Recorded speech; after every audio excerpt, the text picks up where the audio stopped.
મિત્રો, મારું નામ અખિલ છે અને આ વાત 7 વર્ષ પહેલાની છે કે જ્યારે હું મારા ગામમાં રહેતો હતો. મારા ઘરમાં એક ભાડૂત લગભગ 4 વર્ષથી રહેતા હતા. હું અને મારો પરિવાર ઉપરના માળે રહેતા હતા અને નીચેનો માણસ અમે લોકોએ ભાડા માટે આપ્યો હતો. તો ત્યાં એક કાકા કાકી રહેતા હતા. કારણ કે કાકાને એક નોકરી હતી, આટલા માટે તે અહીંયા રહેતા હતા.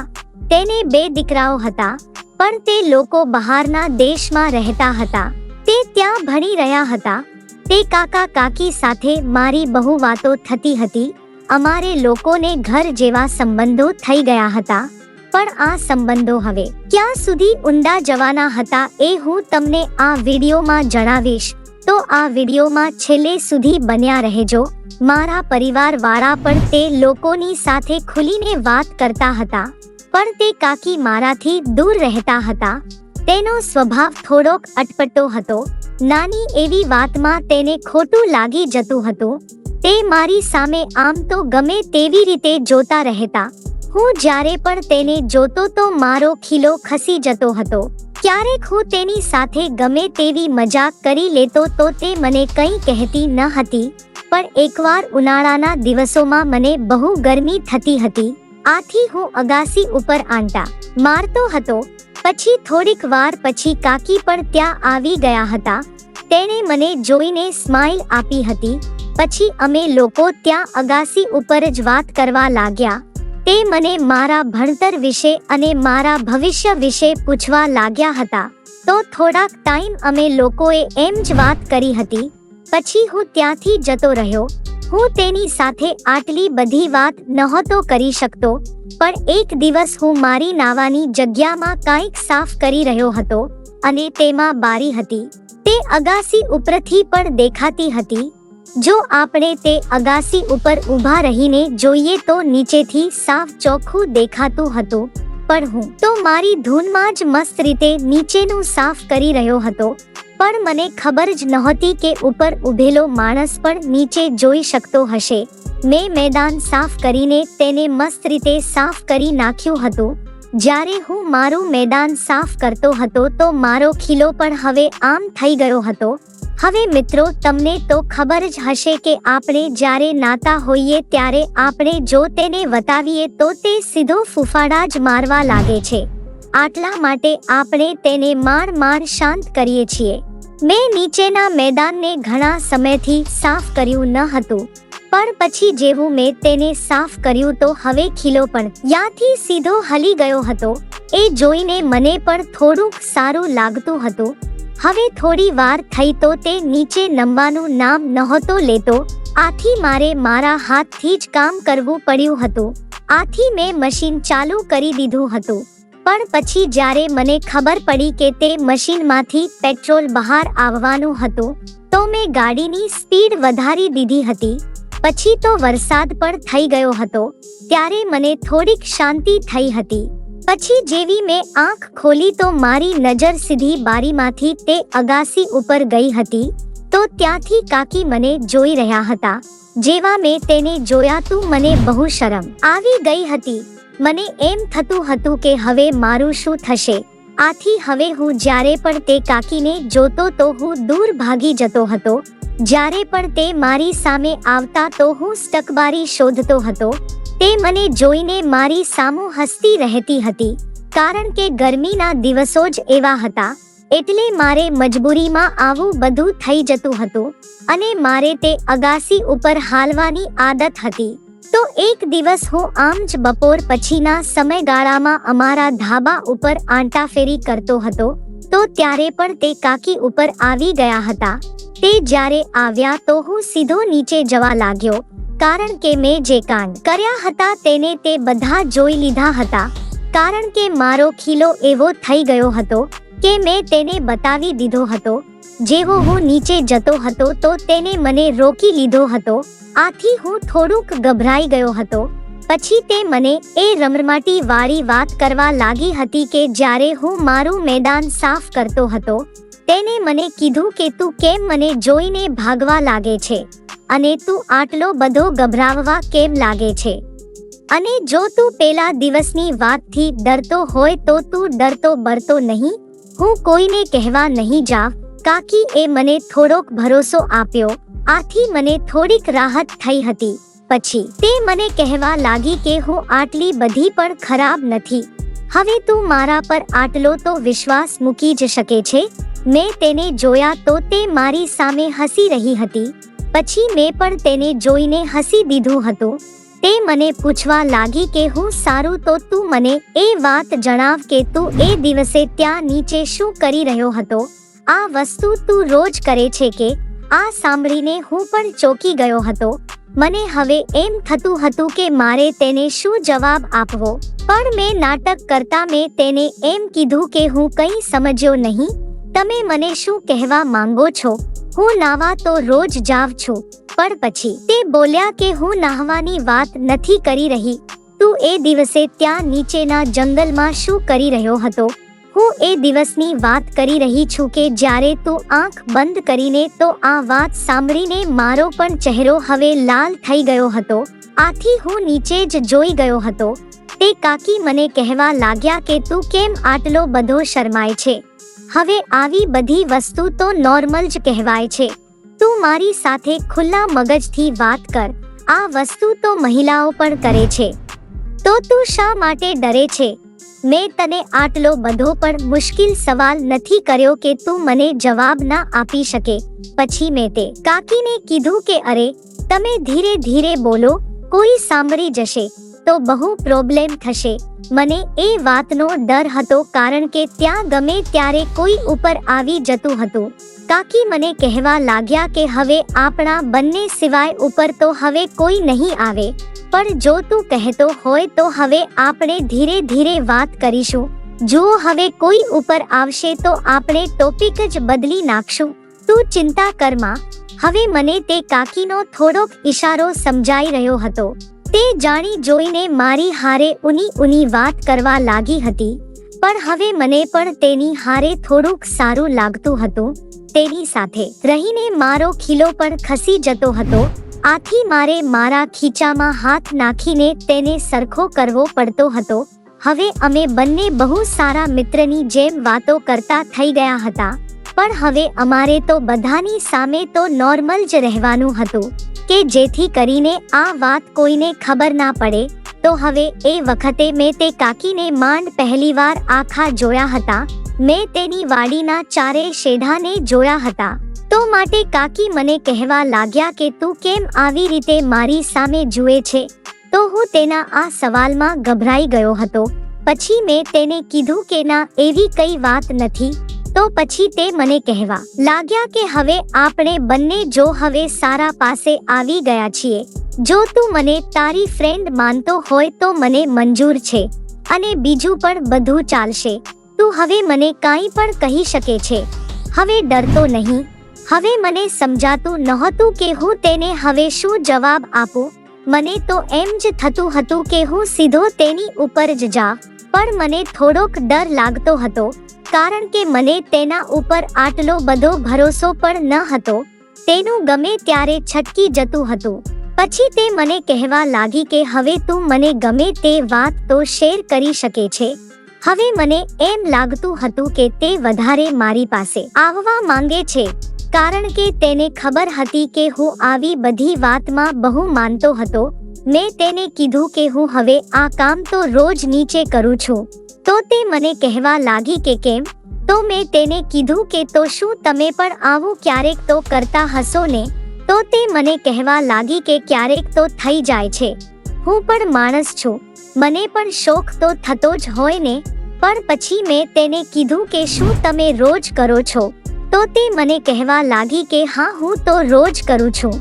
પછી મેં કીધું કે તમારે આવું બધું કરવાની શું જરૂર છે? તમારી હારે કાકા તો છે. તો મારી વાત સાંભળીને તેને ગુસ્સો આવી ગયો હતો. પછી તેને મને કીધું કે હવે એ બુઢાથી તો કાંઈ નથી થતું. તે થોડીક જ વારમાં હારી જાય છે. તો હવે તું મને કે મારે શું કરવું? હવે હું તેની વાત ચૂપચાપ સાંભળી રહ્યો હતો. પછી તે મને અચાનક એવું કહેવા લાગી કે હવે તું મને કે તે કેમ હજી સુધી કોઈ છોકરીને ના પટાવી અને આવી બધી વસ્તુની વાત કરે છે. તો મેં તેને કીધું કે બધાની પોતાની પસંદ હોય છે. તો મેં પછી કાકીને કીધું કે તમને કેવો ખીલો ગમે છે. તો તેણે મને હસતા હસતા કીધું કે મને તો મારા મિત્રનો જ ગમે છે. તો મેં તેને કીધું કે હવે તો મારા નસીબ જ ખરાબ છે. હવે જો હું પણ તમારો દોસ્ત હોત તો કેવી મજા આવત. મને તો હવે એમ જ થતું હતું કે તે મારી પાસે જ ખેડાવા માંગતી હતી. પછી મેં તેને થોડીક હિંમત કરીને કહી દીધું કે જો હવે તમે ઈચ્છતા હોવ તો આપણે બંને પણ એકબીજાની મદદ કરી શકીએ છીએ. જે તમને પણ પસંદ છે એ વસ્તુ મને પણ પસંદ છે. તો મારી આ વાત ઉપર તેને મારી સામું જોયું તો તે મને કહેવા લાગ્યા કે આ તારો કહેવાનો મતલબ શું છે. તો મેં તેને કીધું કે જે કમી તમારી જિંદગીમાં છે હવે એ કમી મારી પણ જિંદગીમાં છે. તો આપણે બંને એકબીજાની મદદ કરી દઈએ. મને પણ એ જ વસ્તુ પસંદ છે કે જે તમને પસંદ છે. તો આપણે બંનેને એકબીજાની મદદ કરવી જ પડે. આમાં તો શક વગરની વાત છે. તો મારી વાત ઉપર તે મને હસતા હસતા કહેવા લાગ્યા કે શું તું મારી અંદર પગ બેસારો કરવા માંગે છે. તો મેં તેને કીધું કે અરે કાકી, હવે મારા એવા તો ક્યાં નસીબ છે. હવે આવી ઊની વાતોથી કાકી બહુ ઊંડો શ્વાસ લેવા લાગ્યા હતા. આથી હવે મને પણ ખબર પડી ગઈ હતી કે તે કકી પણ વળવળિયા લેવા માંગતા હતા. મને હવે એમ જ થતું હતું કે હું તેને કઈ રીતે મનાવી શકું કે તે વધારે ઊના થઈ જાય. આથી મેં તેને ચોખ્ખું જ કહી દીધું કે કાકી, હું પણ તમાર વાડીમાં બી વાવવા માંગુ છું અને હું તમારા શેઢામાં મારો લીમડો વાવવા માંગુ છું. મને તમારી વાડીમાં કામ કરવું વધારે મોજ આવશે. આથી હું તેના ચારે શેઢાને જોવા લાગ્યો હતો. તેની નજર સીધી મારા ટાવર ઉપર જ આવી ગઈ હતી. પછી તે કાકી અચાનક એવું કહેવા લાગ્યા કે હવે બસ કર, તું હવે મારી અંદર ભડકો ના કરતો, નહીતર તો હું તારા આખા ટાવરને જ ખાઈ જઈશ. હવે હું પણ આ મોકો જવા દેવા માંગતો ન હતો. ત્યાં અચાનક તે કાકી એ મારો હાથ પકડ્યો અને તે મને કહેવા લાગ્યા કે બસ કર હવે નકર કોઈ આવી જશે. આટલું બોલીને તે નીચે જવા લાગ્યા હતા. તે નીચે જ્યારે જતા હતા તો તેને પાછું વળીને મારી સામું જોઈ લીધું હતું. તે સીધા નીચે જતા રહ્યા હતા. હવે મને સમજાઈ ગયું હતું કે હવે જ્યારે પણ મોકો મળશે તો કાકી મને ના તો નહીં જ પાડી શકે. તે મારી પાસે જલ્દી વાવડાવવા માંગતા હતા. થોડી વાર ત્યાં અગાસી ઉપર આંટા માર્યા. પછી હું પણ નીચે જતો રહ્યો હતો. પછી મારી રૂમમાં જ હું સીધો જતો રહ્યો હતો. હવે મેં કાકી સાથે વાત કરી હતી તો મારો હથોડો પણ કંઈ સખ લેતો ન હતો. મારે ગમે તેમ તેને શાંત કરવો પડ્યો હતો. ત્યારે તો મારાથી હેમ રહેતું ન હતું. હવે મારી કાકીની સાથે જે પણ વાતો થઈ હતી તે બધી વાતને હું યાદ કરીને જ રમરમાટી બોલાવા લાગ્યો હતો. કારણ કે હજી થોડાક દિવસની વાર હતી. મને ખબર નહોતી કે હવે તે કાકી ક્યારે મને હતાણ આપે. આથી મારે પણ હવે એકલાને જ વરસાદ કરવાનો હતો. થોડી વાર પછી મેં વરસાદ લાવીને આરામ કરી લીધો હતો. પછી મારે બજારમાં થોડોક સામાન લેવા માટે જવાનું હતું. આથી હું ત્યાં જતો રહ્યો હતો. હવે મને મારા મનમાંથી કાકીના જ વિચાર આવી રહ્યા હતા. હવે મને વિચાર આવતા હતા કે તે કાકી મને ક્યારે તેની વાડીમાં બી વાવવા દેશે. પણ એક દિવસ હું એમ જ નીચે આવીને તે કાકીના ઓરડામાં જતો રહ્યો હતો. કાકા તો ઓફિસે જતા રહ્યા હતા. તે નાઈને બહાર આવી રહી હતી. પછી તે પોતાના વાળને સૂકવતી હતી. જ્યારે મેં તેને જોઈ તો તે શું જબરી લાગતી હતી. મને તો એમ જ થતું હતું કે તેને આમ કરીને બોલાવવા લાગો. પણ હું અચાનક પણ કંઈ કરી શકતો ન હતો. થોડી વાર થઈ તો મને તે સાવ એકલી દેખાણી હતી. તેણે મારી સામું સ્માઈલ આપી તો હું પણ તેની પાસે જતો રહ્યો હતો. મારો ખીલો તો એકદમ ઊભો થઈ ગયો હતો. હું તેની પાસે ગયો તો તેને સીધો મારો હાથ પકડી લીધો હતો. પછી મેં તેને પાછળથી પકડીને એક સકી કરી લીધી હતી. તો તે મારો હાથ છોડાવીને મને કહેવા લાગી કે અરે અખિલ, તું આ શું કરી રહ્યો છે? પછી હું પણ હવે રૂકવાનું નામ નહોતો લેતો. પછી હું તેના માટલા ઉપર હાથ રાખીને બોલ્યો કે હવે તમે મને આજે ના નહીં પાડતા, કારણ કે હવે હું તમારી પાછળ પાગલ થઈ ગયો છું. હવે મારે કેટલીક વાર એકલાને વરસાદ કરવો. હવે બસ એક જ વાર મને તમારી વાડીમાં બી વાવવા દ્યો. તો તે મને કહેવા લાગી કે હવે આ બધું તો બહુ ખોટું છે. પછી મેં તેને સમજાવ્યા કે અરે કાકી, હવે આપણને જિંદગી એકવાર જ મળે છે, તો હવે તમે તમારી જિંદગી ખુલ્લીથી જીવી લો ને. ક્યાં સુધી તમે આવી આગમાં જીવતા રહેશો? તો તે મને હસતા હસતા કહેવા લાગ્યા કે અરે બેટા, હવે તું શું મને સમજાવવા આવતો કે કેવી રીતે ખુલીને જીવું? તો મેં તેની કોમરને હલાવતા કીધું કે તો હવે તમે મારા લીમડાને જ પકડી લો. તો તે મને કહેવા લાગ્યા કે તું તો બહુ હરામી છે. તો હું તેને કહેવા લાગ્યો કે જેની પાસે તમારી જેવો ફટકો હોય તો તે માણસ જો શરીફ હોય તો પણ કમીનો બની જાય છે. મારી આવી વાત સાંભળીને તે કાકી એ મારો કાન પકડી લીધો હતો. પછી તે મને કહેવા લાગી કે હું કાકીમાંથી સીધી ફટકો જ બની ગઈ. વાહ! એ હવે મારી સાથે મસ્તી કરતા કરતા તેને મારા રોલ ઉપર પણ હાથ મૂકી દીધો હતો. મેં તેને કીધું કે જો હું તમને ફોર્સ નથી કરતો, પણ તમારી હોય તો કયો, તો હું તમને હેરાન નહીં કરું. તો તે મને કહેવા લાગ્યા કે અરે તને તો ખોટું પણ લાગી જાય છે. તારાથી વધારે તો મને મારી વાડી જ હેરાન કરે છે, કારણ કે એમાં તો બહુ બધા ટવડા પડી ગયા છે. તો હવે તું જ તે તવડાને બુરી દેજે. તો મેં તેને કીધું કે હા, તો હવે કોની વાટ છે? હાલો ને, તમે જલ્દી જ મારા લીમડાને તમારી વાડીમાં વાવી દો. આથી તમને તમારી વાડી હેરાન નહીં કરે. આથી મેં મારો લીમડો તે કાકીના હાથમાં આપી દીધો હતો. આથી તે જલ્દી તેમાંથી લીમડાનો રસ પીવા લાગ્યા. હવે મેં તેને કીધું કે હવે હું થોડીક જ વારમાં તમારી વાડીના ટવડા પૂરી દઈશ, તમે ચિંતા ના કરો. થોડી વારમાં તો તે મને કહેવા લાગ્યા કે અલા તું હળવેકથી હો, નહીતર તે વાડીમાં મને દુખવા લાગશે. મને એમ થતું હતું કે મેં જેવું મારું મશીન ચાલુ કર્યું તો તેની વાડી હવે બહુ ઊની થતી હતી. એ વસ્તુ મને પણ અનુભવાતી હતી. પછી તેને પણ મારો સાથ આપવાનું શરૂ કરી દીધું હતું. તે મને કહેવા લાગ્યા કે હવે તું જ મારો સાચો મેરામણ છો, બાકી તારા કાકા તો હવે ઠીક, હું શું કહું તને એના વિશે?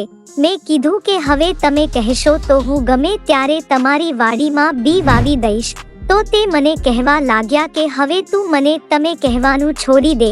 જ્યારે આપણે બંને એકલા જ હોઈએ તો તું મને તું કહી શકે છે.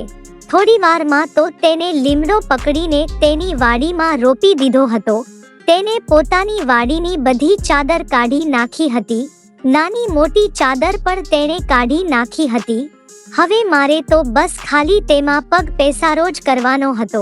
થોડી વારમાં તે મને કહેવા લાગ્યા કે મેરામણ થોડુંક હળવેકથી રાખ, નહીતર તું મારી વાડીને જ આખી પોલમપોલ કરી નાખીશ.